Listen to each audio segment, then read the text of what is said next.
Apéro avec un couple sympathique ayant passé toute leur carrière dans une entreprise qui leur faisait honte. Le champagne lui file la colique et elle refuse à utiliser des biscottes pour déguster son pâté. Ils sont à la retraite désormais. Ils savent qui ils sont désormais. Ils lui présentent leur fille fraîchement divorcée et qui écrit, elle aussi. D'emblée, elle essaie de le chamaniser. Putain, il ne fait pas semblant, il ne s'excuse pas. Il s'exfiltre.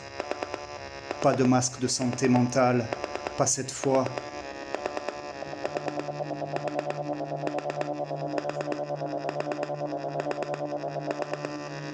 Chouiner ne solutionne rien.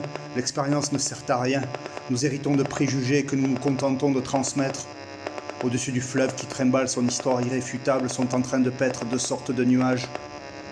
On ne se croirait pas en ville. Crépuscule calme et silencieux, quelque peu glauque, la tempête a décousu un chien en brisant des vitres. Quelque chose d'élite, plus libérateur et plus angoissant que 300 millions d'années de procrastination.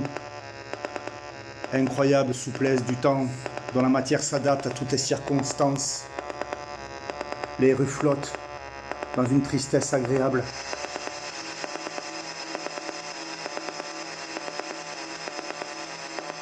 Au lieu de se battre contre les flics bénévoles qui ont tendance à grouiller en ce moment, il fait de leur dédain une arme pour faire ce qu'il veut. La banlieue cossue génère ses illusions et ses fêtes vicieuses conçues pour se sentir mal et seule. Pas elle, pas son genre, sorcière aux cheveux rasés. Elle exhale un parfum de chaos sexy, de troubles alimentaires, d'accidents de la vie et de drogues aphrodisiaques. C'est mignon. Il se suce dans la buanderie. Il ne sait pas grand-chose au final, mais il commence à connaître les différentes petites étapes pour créer ce qui lui manque. Et c'est comme un cadeau de Dieu, ouais. Un cadeau de Dieu offert par l'ange de la mort.